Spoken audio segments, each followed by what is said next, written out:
Boa noite a todos. Que a paz, luz, harmonia e todo o amor do Mestre Jesus possa envolver a todos nós.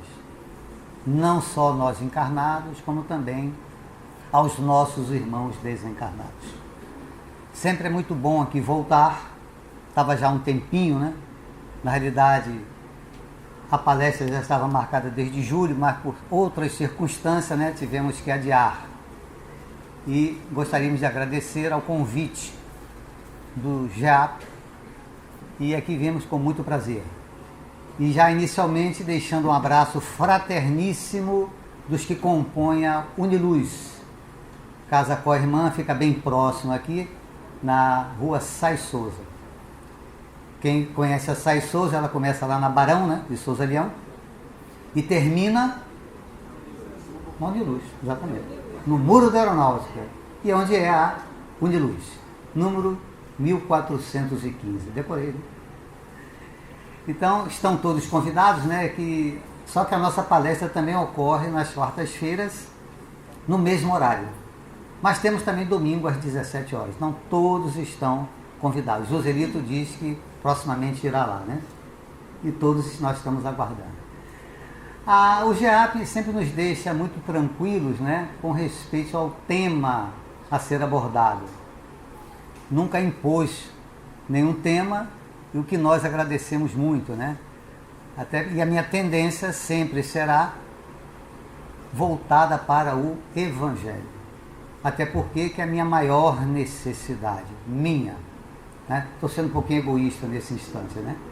Então a vivência do Evangelho faz-se necessária para todos nós e que possamos aproveitar essa estada no plano físico, né? Saindo daqui melhores do que aqui chegamos, na certeza de que isso acontecerá. Mas quando o tema é pedido, né? O Mário Portela sempre convida-nos. A gente fica com dúvida aqui e acolá, e olhando os livros, e desta vez nós vimos um livro de Irmão X, a psicografia de Chico Xavier, e uma parte dele, um dos capítulos, tem como título O Eu contra o Eu. Eu dei uma mudada e coloquei A Luta do Eu contra Eu, que é exatamente o título da nossa fala nessa noite. Eu gostaria de ler essa pequena página com bastante calma, para que a gente possa começar a entender a proposta da noite de hoje. O livro é do Contos e Apólogos. E diz lá, nosso irmão X: quando o homem, ainda jovem, desejou cometer o primeiro desatino, primeira tolice, aproximou-se dele o bom senso e observou-lhe: detente, por que te confias assim ao mal? O interpelado, porém, respondeu: eu quero. Passando mais tarde a condição de perdulário, gastador, e adotando a extravagância e a loucura por normas de viver, apareceu a ponderação e aconselhou: para que te consagras deste modo ao gasto inconsequente? Ele, contudo, esclareceu jactancioso, isto é, arrogante, soberbo, e deu a seguinte resposta: eu posso. Mais tarde, mobilizando os outros a serviço da própria insensatez, o homem recebe a visita da humildade, que lhe rogou piedosa: reflete, por que te não compadece dos mais fracos e dos mais ignorantes? O infeliz, todavia, redarguiu colérico: eu mando. Absorvendo imensos recursos, inutilmente, quando poderia beneficiar a coletividade, abeirou-se dele o amor e pediu: modifica-te, sê caridoso. Como podes reter o rio das oportunidades sem socorrer o campo das necessidades alheias? E o mísero informou: eu ordeno. Praticando atos condenáveis que o levaram ao pelourinho, à zombaria, da desaprovação pública, a justiça acercou-se dele e recomendou: não prossigas, não te dói ferir tanta gente? O infortunado, entretanto, se acentuou implacável: eu exijo. E assim viveu o homem, acreditando-se o centro do universo, reclamando, reprimindo, dominando, sem ouvir as sugestões das virtudes que iluminam a terra. Até que um dia a morte o procurou e lhe impôs a entrega do corpo físico. O desditoso, o infeliz, entendeu a gravidade do acontecimento. Prosternou-se, humilhou-se diante dela e considerou: morte, por que me buscas? Eu quero, disse ela. Por que me constranges a aceitar-te? Gemeu triste. Eu mando. Que poderes te movem? Eu ordeno. Defender-me-ei contra ti, clamou o homem desesperado. Duelarei e receberás a minha maldição. Mas a morte sorriu imperturbável e afirmou: eu exijo. E na luta do eu contra o eu, conduziu-o à casa da verdade para maiores lições. Então este é o conto que nós encontramos, né, no livro Contos e Apólogos, melhor dizendo, de Irmão X, na psicografia de Chico, que muito tocou-me, né, pelas minhas necessidades. Mas como as reuniões elas servem para reflexão, não é assim? E através das reflexões é que nós vamos começando a mudar o nosso comportamento, as nossas ações, os nossos atos e os nossos pensamentos, com as dificuldades grandiosas que ainda temos. Ou será que não temos dificuldades? Com certeza sim, né? Então, diante disso, a primeira o questionamento ou reflexão será essa: será que nós, eu estou dentro, trilhamos o mesmo caminho? Não precisa responder, só pensar. Será que nós estamos trilhando, depois desse conto? Como andam as nossas escolhas na vida? Mais uma reflexão, né? Como andam? Ora, vejam só nesse texto aqui trazido, né? Nessa linguagem, nessa figura de linguagem em forma de personificação, né? Que ele nos mostra situações em que nós nos deparamos, mostrando-nos que todos nós recebemos ajuda diuturnamente, a começar por Deus, nosso Pai, seguindo Jesus, seguindo os nossos benfeitores espirituais, nossos anjos guardiães. Será que nós estamos receptivos a essas ajudas? Aí que é o problema. Aí onde mora exatamente o perigo, né? E essas ajudas, escolhi duas delas, vindo através de Paulo, que nós estamos falando agora há pouco, né, Joselito? De Paulo. Paulo falou duas situações que eu gosto muito. Paulo disse assim: a semeadura é livre, mas a colheita é obrigatória. No texto, o homem semeou e colheu, né? Ora, nós só vamos colher aquilo que nós semearmos. E mais vamos colher.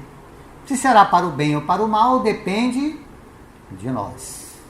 Mas Paulo falou outra coisa, dentre tantas outras, né, que eu vou citar, pelo menos mais duas. Mas a segunda, Paulo nos diz: tudo me é lícito. oba, né? Vou fazer tudo que eu quero. Se ele parasse aí, tranquilo, né? Mas ele continua. Tudo me é lícito, mas nem tudo me convém. Eu posso fazer tudo. Teoricamente posso, né? Mas devo fazer? Não. Realmente, notamos que nós entendemos que nós não podemos e nem devemos fazer. Até por conta da colheita, que está fixada na primeira situação que nós falamos. Ora, se a colheita é livre, ela tem dois caminhos. Pode ser para o bem, ou pode ser para o mal. Não tem outro, né? Ou eu sigo o caminho do bem, ou sigo o caminho do mal. Então, vem aquela luta, né, que nós estamos comentando, do eu contra eu. Como sendo o nosso maior inimigo. Não é assim? Lutando contra nós mesmos. E Paulo, na carta aos Romanos, no capítulo 7, no item 19, ele nos ajuda mais ainda. E veja a dificuldade de Paulo, que eu tenho certeza que é minha. De vocês, talvez não. Mas Paulo disse assim: o bem que eu quero, esse eu não faço. Mas o mal que eu não quero, esse eu faço facilmente. Concordo? Essa luta, essa briga, né, interior, né? Então, por que será que isso acontece? Não deveria acontecer.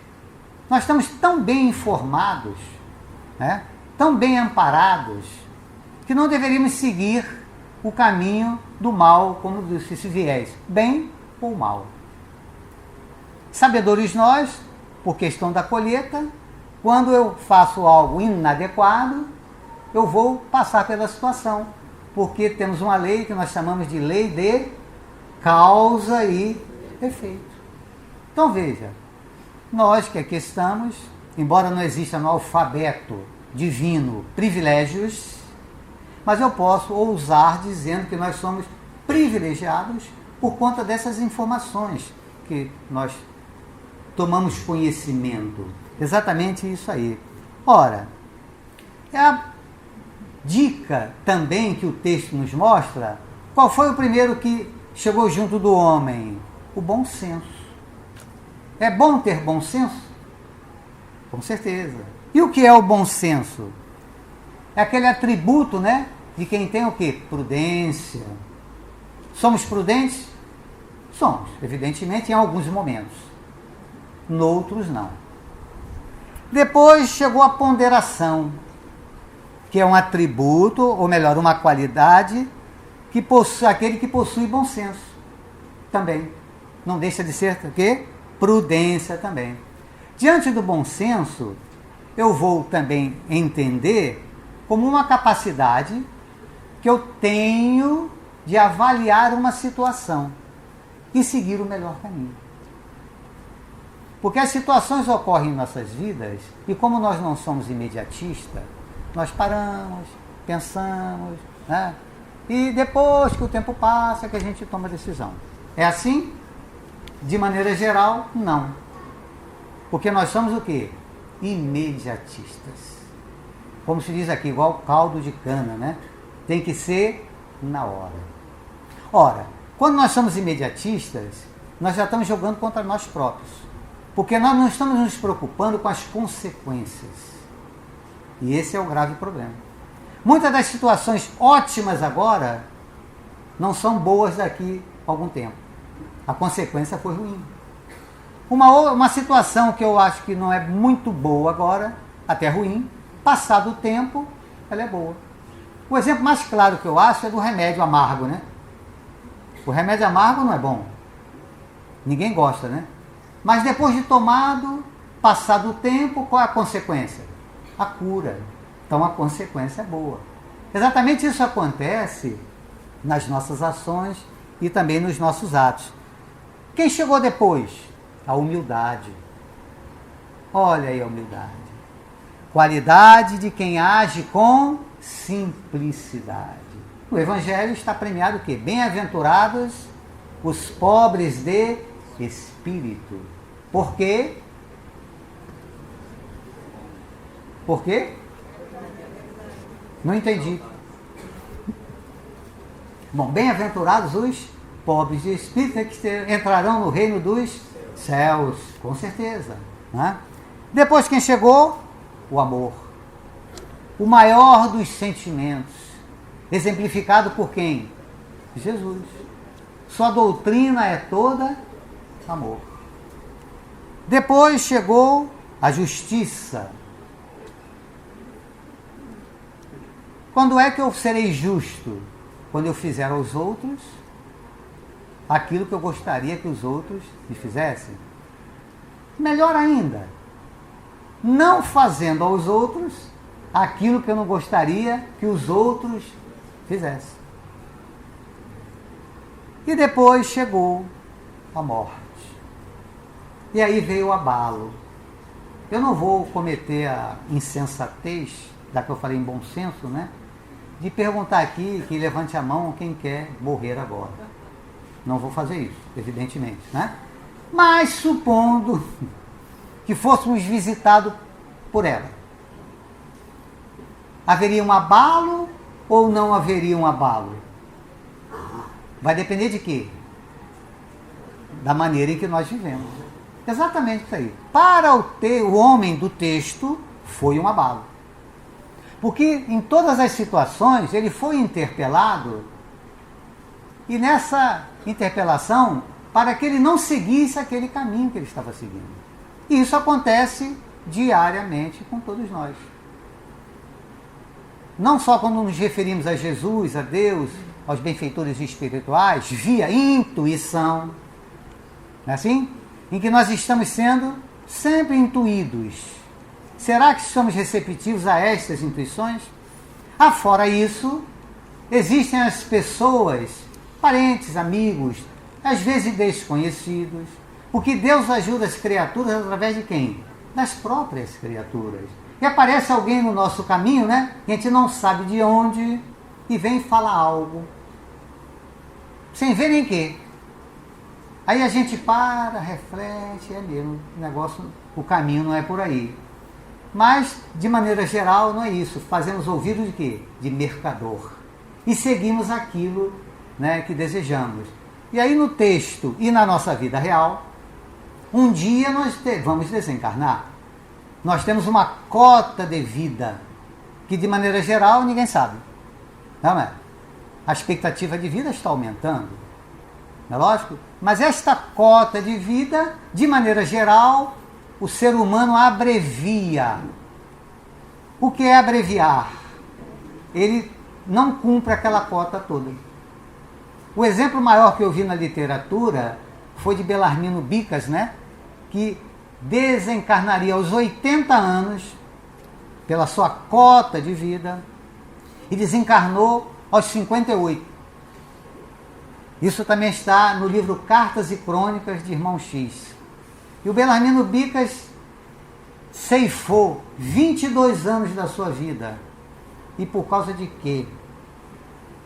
Zanga, raiva, só isso. E ele relata lá que aos 38 ele foi ser espírita. Ficou 20 anos espírita. Aos 58 desencarnou. E esses 20 anos ele elencou todas as raivas, as encrencas da vida dele. Para que a gente não se alongue muito, foram 16 mil e poucas. E aí ele, aflito no mundo espiritual pelo desencarne, ele pede a Humberto de Campos que trouxesse para nós, que aqui estamos encarnados, que a zanga, a raiva, também mata. 22 anos. Então veja, de maneira geral, nós encurtamos a nossa estada aqui no plano. Mas eu posso viver mais do que minha cota? Pode. A notícia que eu tenho é de Chico, né? Não sei se tem outro mas pelo menos chegou ao meu conhecimento, Chico Xavier, que pelo que se conta das publicações dos livros, que deveriam ser em torno de 150, 200, ele chegou em 400 e pouco, quase 500. Entendendo nós que ele teve uma sobrevida pela sua maneira de viver. pelas suas boas escolhas, pelo uso do seu livre-arbítrio de maneira adequada. Porque o homem ganhou, né, o quê? O livre-arbítrio. Dentro daquilo que Paulo falou, posso fazer o que quiser. Mas eu tenho que parar, tenho que pensar. Então, dentro dessa situação, dentro desse quadro em que nós estamos comentando, existem empecilhos para o nosso progresso espiritual. Concordo? Empecilhos. Existem. Que empecilhos são esses que travam exatamente essa caminhada? Claríssimo. São os vícios e os defeitos. Não tem para onde correr. Então, os nossos vícios e os nossos defeitos são os empecilhos que nós temos para o progresso moral e espiritual. Mas como é que eu vou corrigir se eu não sei que vício eu tenho, não sei que defeito eu tenho grande dificuldade, eu estou com um véu do esquecimento, eu não me lembro de nada, é por aí? Não. Se eu quiser saber, basta eu olhar para quem? Para dentro de mim. Eu começar a olhar, observar o que? As minhas tendências instintivas. Por isso que alguém muito sabido lá atrás disse, conheça-te a ti mesmo. Então, através desse conhecimento, eu começo a descobrir. Então, já não vão ser empecilhos. Conhecendo os vícios e defeitos, eu vou conseguir corrigi-los. Mas, para isso, eu preciso de algo, que é a vontade. E vontade é coisa que dá e passa. Infelizmente. A gente fica na vontade, que eu quero, esquece. Nada como um dia atrás do outro. Né? A vontade é importantíssima, né? Que é o nosso querer de alcançar algum propósito. Só que eu preciso de algo mais. Além da vontade, eu tenho que me esforçar.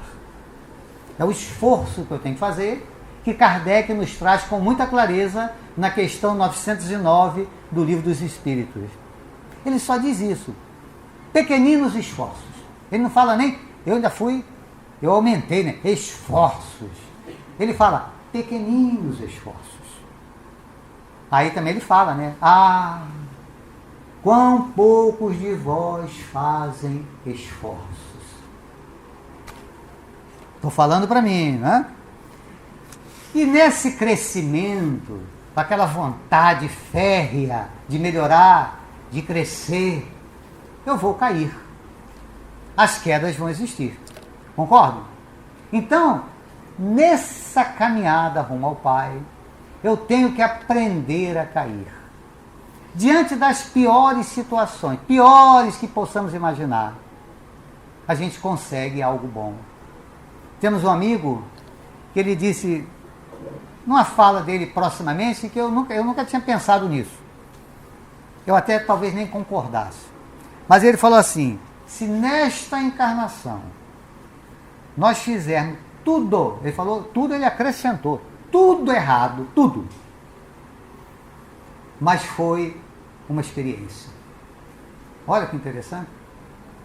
Mesmo que você faça tudo errado, foi uma experiência vivenciada, para que lá na frente você não cometa exatamente os mesmos erros, né? Ora, aprendendo a cair nessa mudança, nós entendemos os riscos que nós corremos. E o mundo está aí. Os apelos estão aí. Eu tenho me questionado muito, né? Para descobrir, tentando olhar para dentro de mim, o que é que eu fiz verdadeiramente nas encarnações passadas para que eu não perca a oportunidade agora. E acho que já descobri duas. Efetivas. Eu não vou entregar o ouro aqui, né, evidentemente, né? Mas essas eu estou mais cuidadoso. E por que eu cheguei a essa conclusão? Porque até o presente momento, e fazendo uma reflexão da vida, desde os tempos, né? Não faz tanto tempo, evidentemente, mas as situações que foram ocorrendo na minha vida sempre, em determinado tempo, determinado local, com as pessoas, e aquilo ficou sendo repetitivo.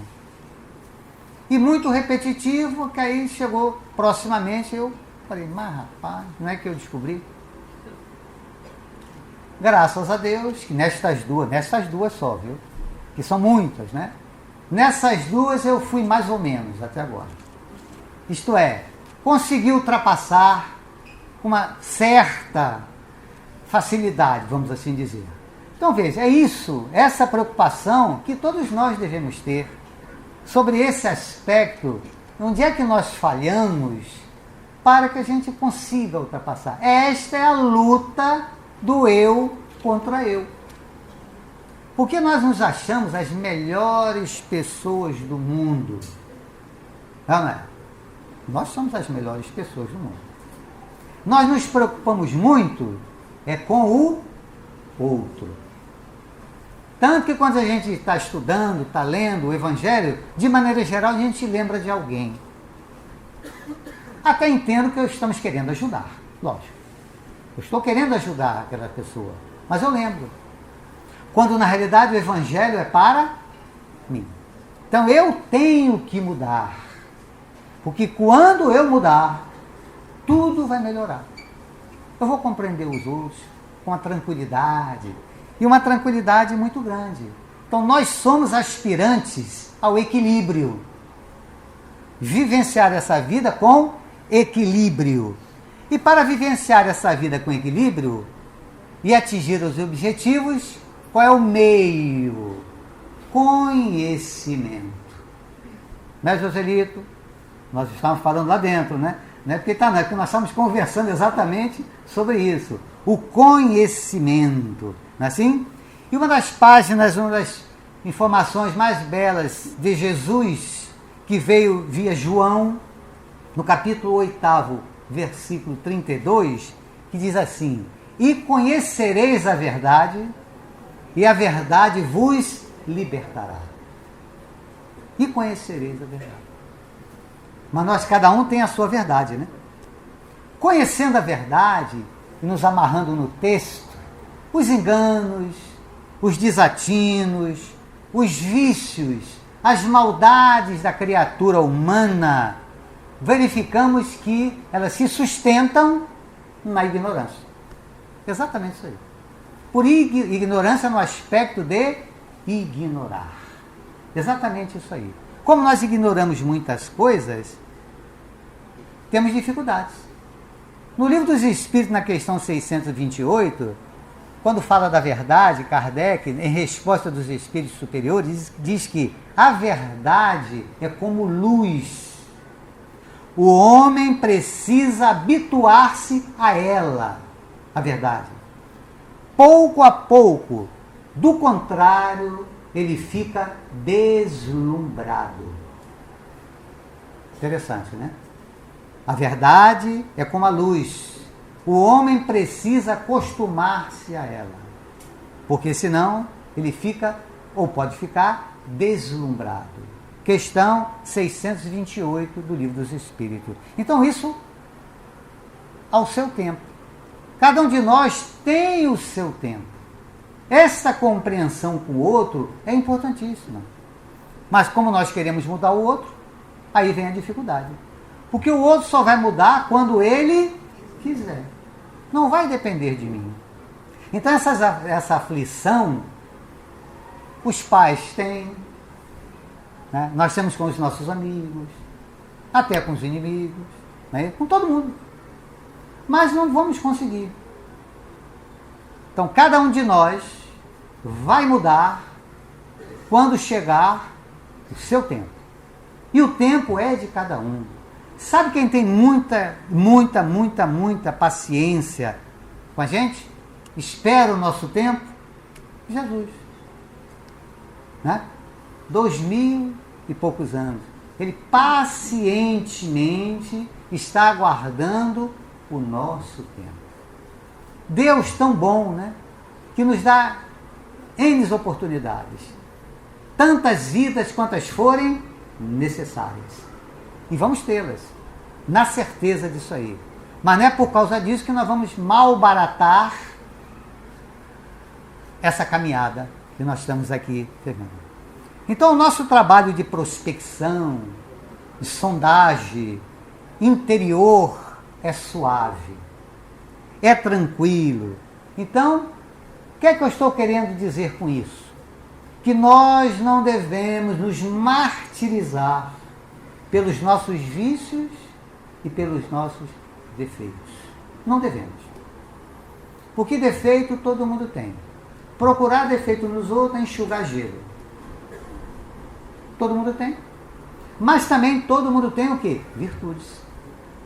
Todos nós somos virtuosos.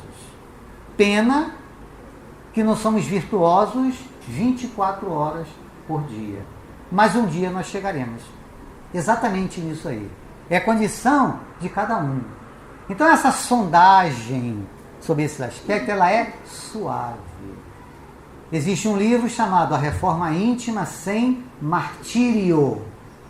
Isto é, não me martirizando. Não é assim? Reconhece-se o verdadeiro espírita, porque é médium, porque é isso, porque é aquilo. Não. Reconhece-se o verdadeiro espírita, por quê? Pela sua transformação moral e pelos esforços que ele empreendem para o quê? Domar as suas más inclinações, os seus vícios e os seus defeitos. Então está ao alcance de todo mundo. Lógico que nós temos que ter um certo cuidado, porque é sabido que nós estamos passando por um processo de transição. Não é assim? A gente, quando olha o mundo, parece que está tudo desarrumado, né? Mas para arrumar, tem que desarrumar. As situações estão ocorrendo. A mídia está aí fortemente, né? A Terra indo para o planeta de regeneração. Será que nós vamos junto? Será que o nosso passaporte já está carimbado? Se não está, tratemos, né, de carimbá-lo. Então veja, mas ao mesmo tempo não vamos nos martirizar, porque o Pai, misericordioso como é, vai ter trabalho para nós. Continuando no planeta de provas e expiações, teremos trabalho. Mas é melhor que a gente siga adiante. Ora, elencamos duas situações no texto em relação ao homem interpelado pelas aquelas virtudes todas, mas ele não seguiu o caminho. Ele não seguiu. Tanto que a morte o chegou. O que será, pensando bem, o que impediu que aquele homem aquecesse aquelas orientações? Eu entendo que o impeditivo foram os seus defeitos. Concorda? Qual será o defeito, com certeza, que existiu na fala, toda que eu trouxe aqui, daquele homem? Arriscam? Exatamente. O orgulho. Exatamente sobre isso. Lembra? Eu quero, eu mando, eu exijo. Será que a gente faz isso de vez em quando? Orgulho. Né? Então o orgulho levou aquele homem a não seguir as orientações. Será que nós também, por conta do orgulho, né? Contei um caso ontem, né? Coisa bem simples, viu, gente? Mas num local em que nós morávamos alguns anos atrás, num outro estado, é algo muito simples, mas foi um exemplo de orgulho. O grupo que eu pertencia foi convidado, por circunstância da cidade, né? Um convite que a cidade fez. O grupo em que nós trabalhávamos foi convidado para disputar uma partida de futebol. Olha, coisa simples, hein? Partida de futebol contra um visitante que estava indo à cidade. Não que nós fôssemos os melhores, é que o time já estava pronto, né? E assim fomos representar a cidade. Jogamos, Acabou o primeiro tempo, 2-0 nosso time, todo mundo feliz. Segundo tempo, só tem 2 tempos, né? Terra de futebol, todo mundo sabe disso, né? No segundo tempo, o outro time empatou. E o jogo terminou 2-2. Ainda bem que o visitante não ficou chateado, nem nós que representamos a cidade representamos mal. Mas aconteceu um fato interessante que eu até hoje lembro dele. Os 2 gols que nós sofremos foi por conta de um colega nosso. Aquela avenida, né? Nele. Mas por que foi? Não que ele fosse mau jogador. Ele, inclusive, jogou muito bem o primeiro tempo. Como ele tinha trabalhado a noite toda acordado, no segundo momento do jogo, ele quedou por conta do seu preparo físico. E todo mundo viu. Acabado o jogo, todos nós, eu inclusive, fomos interrogá-lo por que ele não saiu do jogo. Já tinha cumprido o primeiro tempo. Por que você não saiu? Pessoas estavam para entrar. Resposta dele. E o meu orgulho, onde fica? Aprendi lá, muitos anos atrás, depois fui ser espírita. Rapaz, o orgulho é danado mesmo. Então veja, que situação. Simples. Uma coisa tão simples, mas foi uma resposta exatamente que acontece com a gente. Então, por conta do nosso orgulho, a gente diz que é nosso, né? Que não deveria ser-lo, acontecem essas situações como aconteceu no texto. Ora, qual a causa do orgulho? A causa do orgulho está na crença que o homem tem da sua superioridade. Ele se acha. E quando ele se acha muito, ele é o maior, além de orgulhoso, ele passa a ser egoísta. Aí o orgulho traz o egoísmo para junto dele. Então ele é orgulhoso, porque se acha, e se achando só pensa nele, passa a ser também egoísta. Exatamente isso aí. E tenhamos intenção. E quando falamos de egoísta, podemos dizer que o egoísmo é a causador das misérias do mundo e o maior obstáculo ao crescimento do homem. Porque é a negação de quê? O egoísmo é a negação da caridade. Como o orgulho é a negação da humildade. Terrível adversário. Vejam que situação. Ora, na realidade, o homem, não somos nós aqui não, o homem ainda não entendeu o sentido coletivo da sua existência terrena. O homem não compreende ainda isso. O sentido coletivo. Que do momento que ele se entender o sentido coletivo da vida, ele deixará de ser orgulhoso e egoísta. Isso é um trabalho diuturno. O que é que se fala nas casas espíritas? Que nós temos que mudar. Não se faz tratamento espírita à distância. De maneira geral, não se faz. Por quê? Porque a pessoa que está em dificuldade tem que ouvir os ensinamentos de Jesus. E no tratamento está incluído isso. Por isso que as palestras, de maneira geral, estão voltadas para o Evangelho de Jesus. Exatamente que nós estamos ouvindo aquilo que Jesus há tanto e tanto tempo nos mostra. E à medida que eu vou ouvindo, e daqui a pouco eu sei que acontece, a pessoa está na plateia, no público, daqui a pouco você, o tema hoje é sobre a caridade. Eu falo assim, de novo. É porque precisa. Nós estamos precisando exatamente por conta disso. Ouvir, ouvir e ouvir. Até que um dia seja interiorizado. Exatamente sobre isso. Mas eu sei que muita gente não se acha egoísta, né? Evidentemente. Ora, o egoísta, primeiramente, ele pensa em si antes de pensar nos outros. Ele cogita, antes de tudo, satisfazer os desejos de quem? Dele. Proporciona satisfação para ele a todo custo. Sacrifica sem escrúpulos os interesses alheios, nas menores como nas maiores situações tanto de ordem moral, vamos assim dizer, como de ordem material. Egoísta também em sociedade, as suas decisões e iniciativas, quando em cargo de mando, são quase sempre tomadas sem a participação dos demais. Já viram isso? A gente trabalha no local, a pessoa, olha, nós vamos fazer aqui uma reunião para resolver, a palavra está facultada, mas nós vamos seguir isso aqui. Tarará, tarará, tarará. Cadê a reunião? Já foi. E já trouxe a pauta.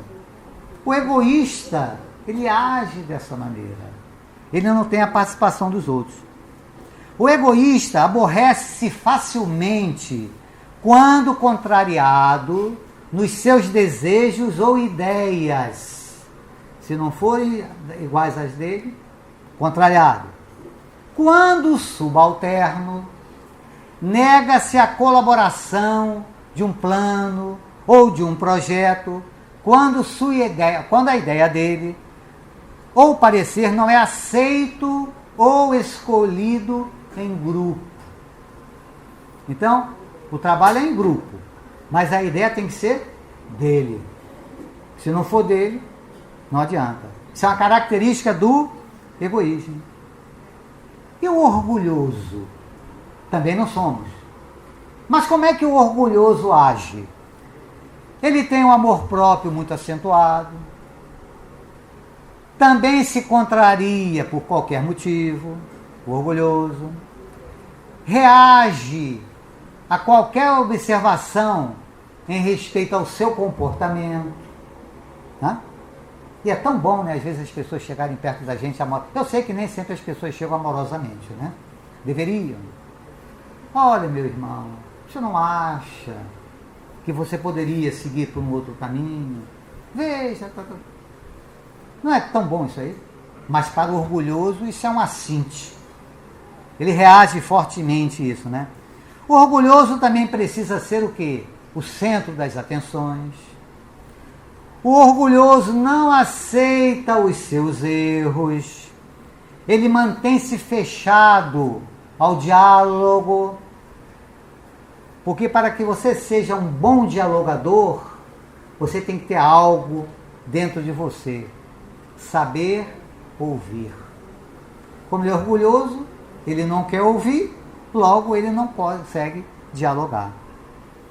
Acha o orgulhoso que os familiares, os amigos devem girar em torno dele.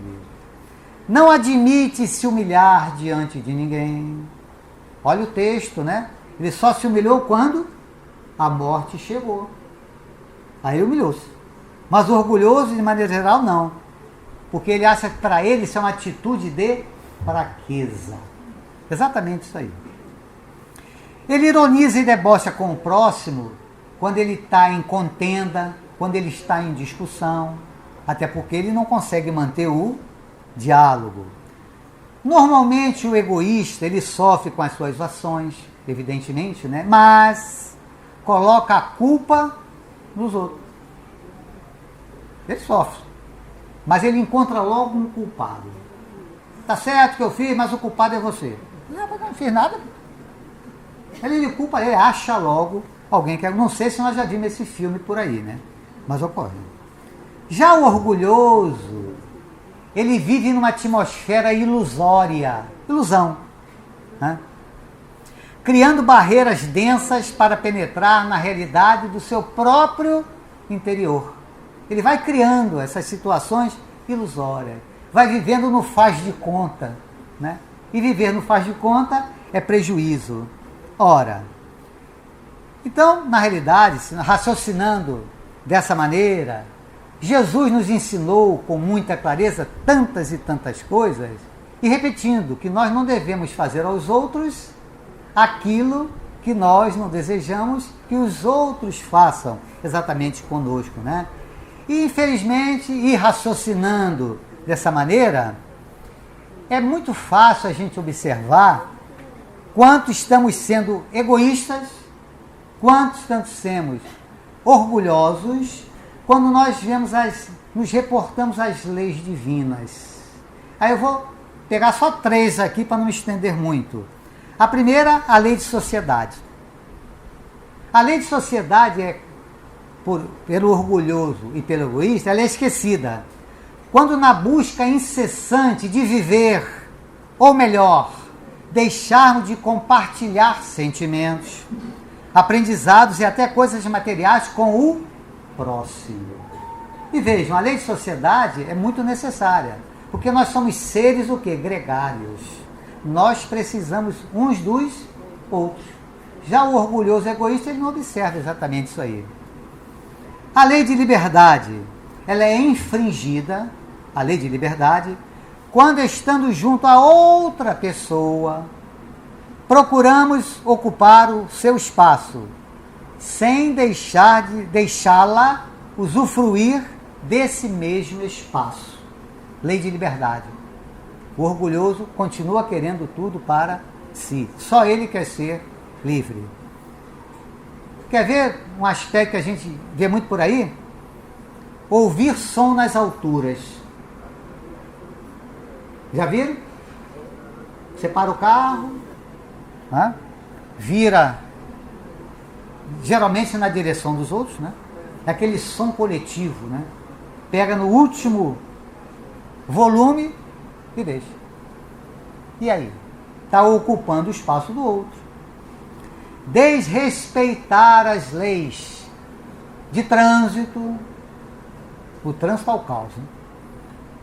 Tão como as leis sociais também. Passar à frente dos outros. Será que isso acontece?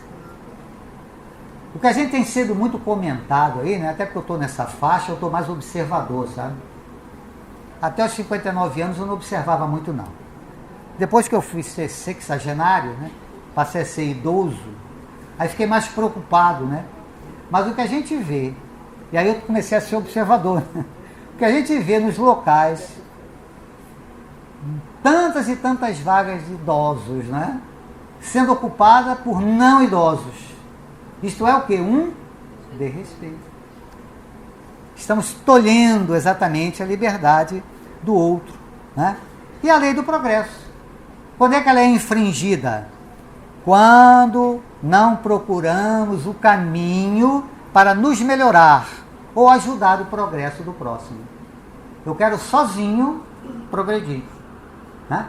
Igual aquela história, né? Que aquela pessoa, muitos amigos, familiares, falou assim: não, eu quero progredir logo, ser um ser perfeito, vou estudar, vou fazer isso, vou fazer aquilo, e foi. Desencarnou.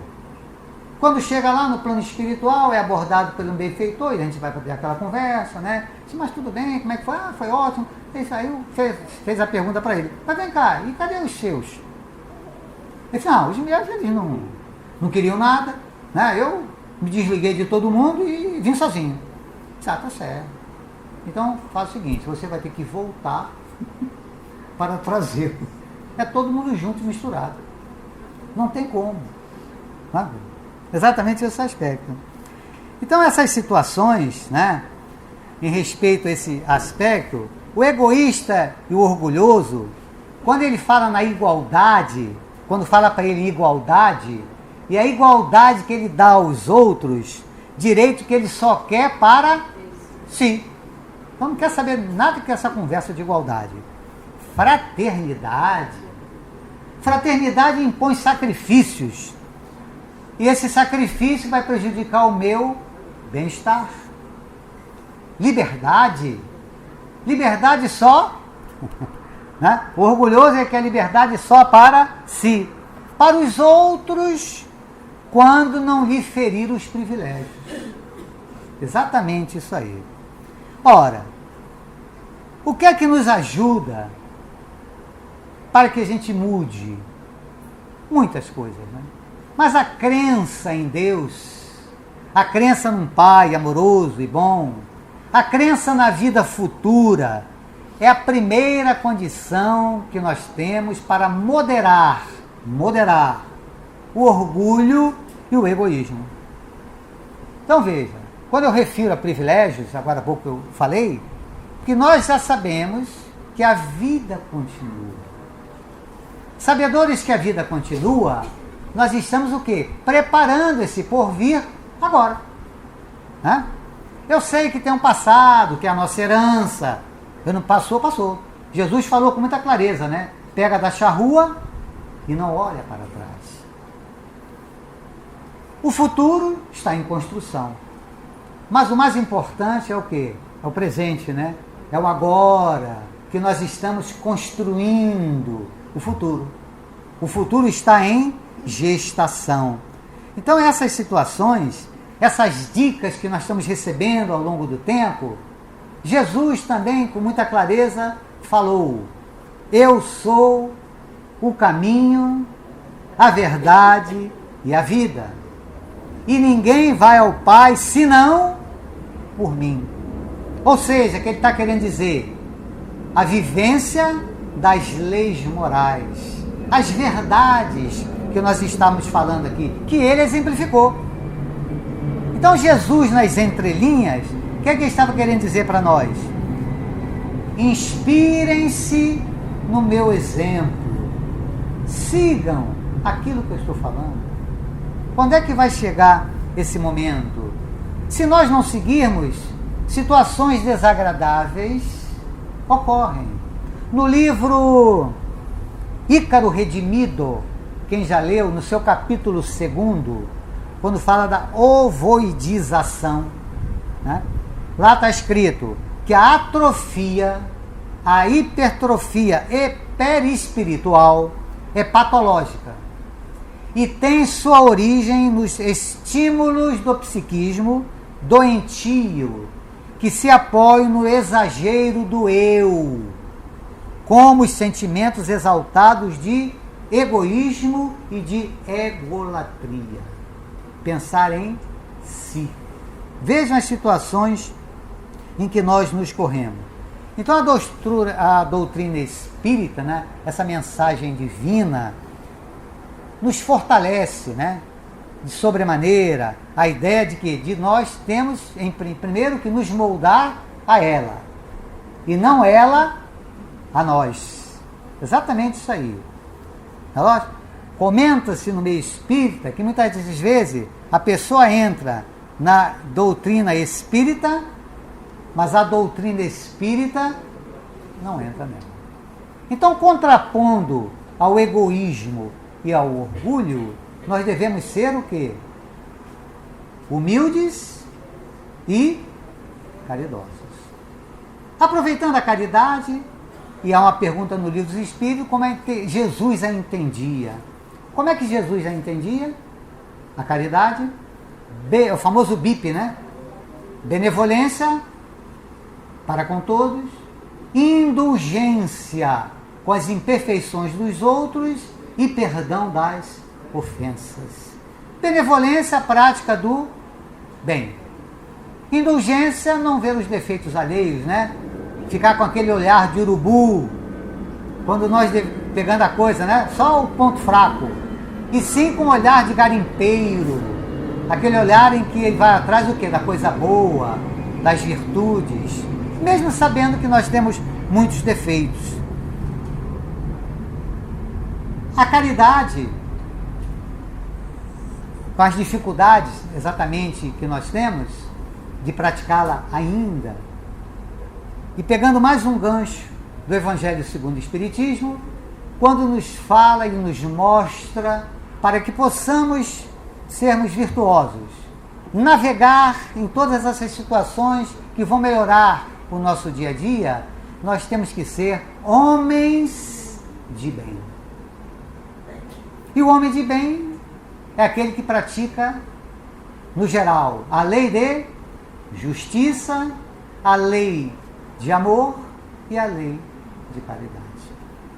Quando se fala justiça e amor, estranha-se, porque entende que justiça e amor são contrários, mas não são. Um é complemento do outro. Quando é que eu vou ser justo? Já falei terceira vez. Não fazendo aos outros aquilo que eu não gostaria que os outros me fizessem. Quando é que eu vou praticar o amor? Fazendo aos outros aquilo que eu gostaria que os outros me fizessem. Então a prática da caridade é o lema da doutrina espírita, né? Porque quando nós praticamos a caridade, nós vamos crescer e muito. Temos uma certeza, e essa nós não podemos sair. A maior certeza que nós temos é o desencarne. Quando será? Não sei. Né? Então, nesse afã de sermos felizes, e tenho certeza que todos nós queremos ser felizes, nós nos desviamos da rota. E esse desvio de rota traz-nos o quê? Sofrimentos, dores. Ora, que nós possamos, todos nós, amenizar essa luta do eu contra o eu. Lembrando que a felicidade não é uma estação na viagem da existência. Repito, a felicidade não é uma estação na viagem da existência. A felicidade é uma maneira de viajar. Então que façamos essa viagem de maneira adequada, tranquila, em paz, para que possamos chegar, como falei no início, melhores do que aqui chegamos nessa estada que aqui tivemos. Que Jesus nos ampare, nos proteja e muita paz para todos.